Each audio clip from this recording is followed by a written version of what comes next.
Hey, what's up? This is JBAT, and today I'll be doing a review for a crossover comic book story which featured Batman and Spider-Man. So it's a crossover between DC Comics and Marvel Comics, which featured my two favorite superheroes put together in one story. You know what I'm saying? So these are two different comic universes, brought together. And this was created in 1997. So this is BJ Bat's review for Batman and Spider-Man.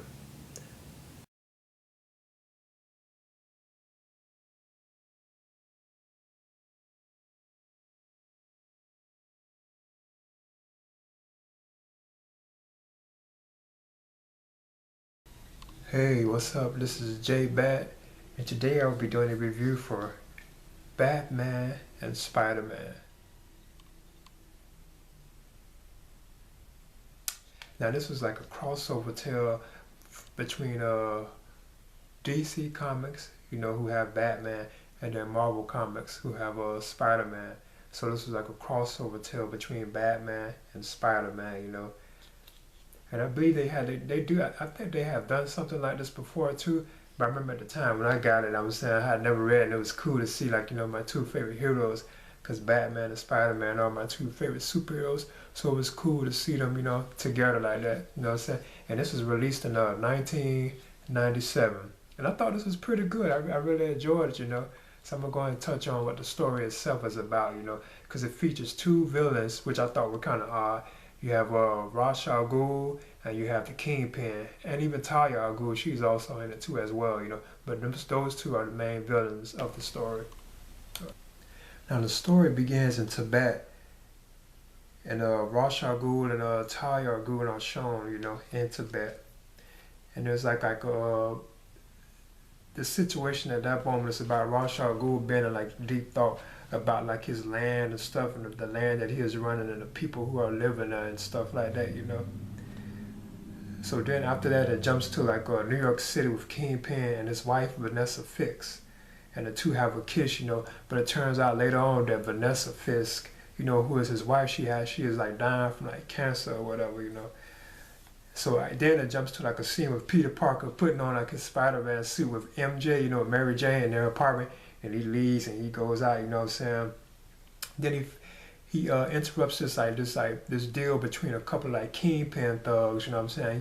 He actually has a fight with them, and stuff. Then it jumps to Gotham City where Talia shows up and and she meets Batman or whatever. Batman confronts her. You know what I'm saying? Then after that, Talia eventually meets the Kingpin and makes a deal with him involving shipments coming to New York City. Then I'll touch on that a little more later on. So then also eventually Batman actually meets Spider-Man in New York City, and he comes to New York City, you know what I'm saying? I think because Talia came there, I think he was also tracking her too at that point, because Spider-Man even begins to track her. So it turns out that Kingpin's wife, Vanessa, like I mentioned before, she is dying of cancer.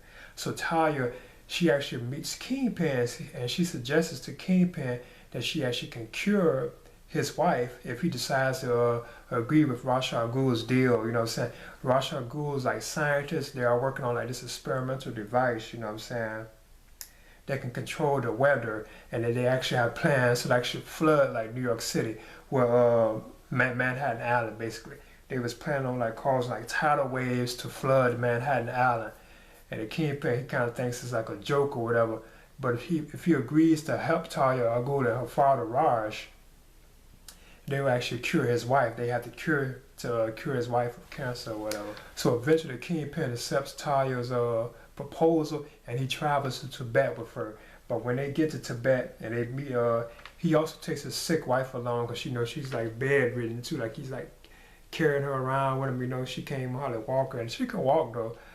But once they get there, they meet Ra's al Ghul. But turns out Batman and Spider-Man are also there too. You know what I'm saying? So then a battle breaks out between the two.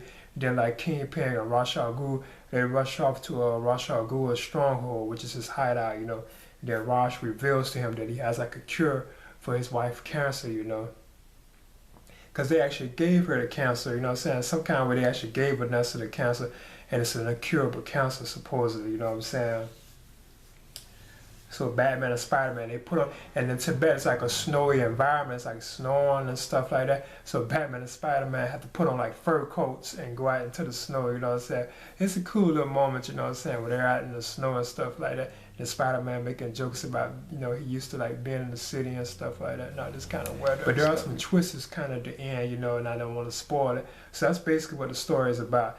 As a whole, you have Spider-Man and Batman joining forces to stop Kingpin and Ra's al Ghul. And Kingpin really goes with Ra's al Ghul because Ra's al Ghul can actually cure his dying wife of cancer. So I'm saying, but at the same time, Ra's al Ghul wants to actually overtake New York City and basically the whole world, you know, in the end, basically, you know. So that's what the story really was about, you know. And I thought it was pretty good, and I enjoyed it, you know what I'm saying. It's very fast paced, you know, and the artwork in it was very well done. They did some good artwork on that. I touch on that too in the review, you know. But the artwork for like Spider-Man and Batman was very excellent, you know. I thought they did the real cool together. It scenes even where they're swinging around like New York City together, you know, like Batman with his webs, you know, and Batman with his like bat rope. They're just like swinging around. I thought that looked very cool, you know. It was cool seeing them together. And they also have their moments where they get into like little slight arguments and little fights, you know. But it's not that much and it's not overblown, you know. But yeah, I would recommend this. This is Batman and Spider-Man. And this is my review for this. And this is JBAT. Alright. Hey, what's up? This is JBAT. And today I will be giving a review for Batman and Spider-Man. Now this is like a crossover comic series which featured Batman, you know, from DC Comics. Then you had Spider-Man from Marvel Comics. And now this was cool at the time, you know. This was originally released in 1997. And I think I do kind of recall there being like anticipation for this, you know. It wasn't that big of a deal, you know. And I think they already did crossovers before, you know. But these two were my favorite, two favorite superheroes, you know. Now at the time I was mostly reading Spider-Man comic books, but I also read Batman. But overall Batman is really my favorite superhero. And Spider-Man is my number 2, so it's kind of cool, you know, seeing my two favorite, you know, superheroes together. I thought that was cool, you know. And I thought this was a very good comic, you know what I'm saying? I thought it was pretty cool, you know. And the artwork in it was very superb. They did a very good job on the artwork itself. So I'm going to go ahead and touch on like some of the images inside the book itself, you know. Now the artwork for this tale was done by, a pencil by Graham Nolan and ink by Carl Cassell, and the color was done by Gloria Vasquez, and it was separated by Heroic Age, and the letterer was John Constanze. I've heard of him before, you know, he's done like other comics I've done. And it was the writer was J.M. de Matthias. So yeah, this is like the artwork for the book, which was very good, you know. I thought he did a good job on the artwork for it, you know. And this features the two villains, Ra's al Ghul and Wilson Fisk, you know, the Kingpin. It features those two villains. And it was very cool seeing Batman and Spider-Man together, as I mentioned before, you know. I thought they did a cool and good job on that. And the artwork was just truly excellent in this tale. They did a really good job on this artwork, you know. And there was moments where Batman and Spider-Man had a little conflicts, you know, which I thought were pretty cool, you know. Okay, so yeah, this is Batman and Spider-Man. And it was a crossover comic between DC and Marvel, which featured like Batman and, you know, and Spider-Man, because you know they are from two different two different comic book universes, you know. Okay, this is JBAT. In the end, Batman and Spider-Man was a great read, you know. I really enjoyed it. I thought it was good, you know. And the artwork in it was very superb, you know. This was like excellent, you know, comic art, you know. I would highly recommend reading this tale, and especially for like the artwork alone. It was well done, you know. And it was cool seeing Batman and Spider-Man together, you know. Although they are from separate comic universes, you know, it was still cool seeing my two favorite superheroes together. So this is JBAT, and this is my review for Batman and Spider-Man.